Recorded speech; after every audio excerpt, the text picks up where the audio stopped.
या संस्थेची अगदी आता मगाशी सोनू मामासोबत बोलताना विषय निघाला की अगदी एका छोट्याशा खोलीपासून त्यांची सुरुवात झाली होती. त्यांच्या शाळेमध्ये सरावाची सत्र व्हायची कदाचित 15 वर्षापूर्वी.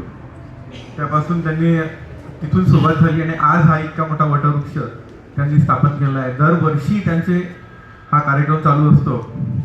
तर त्या बाबतीत शालेय जीवनात बालनाट्य आणि अभिनय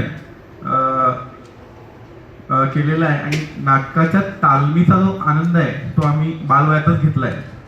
नाट्य कलाकारांच्या कथा आणि व्यथा आम्ही अगदी जवळून अनुभवलेल्या आहेत.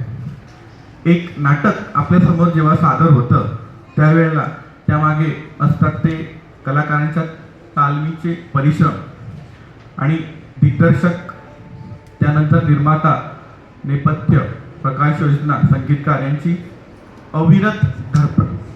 तर उत्कर्ष कला आविष्कार यांचा आतापर्यंतचा प्रवास आणि यापुढील प्रवास यासाठी आम्ही आमच्याकडून त्यांना शुभेच्छा देऊ इच्छितो आणि त्यांच्या पडद्या समोरच्या आणि पडद्या मागच्या सर्व कलाकारांना, अविरतपणे अविश्रांतपणे झगडणाऱ्या सर्व कलाकारांना मी मानाचा मुजरा देतो आणि माझे 2 शब्द संपवतो. धन्यवाद.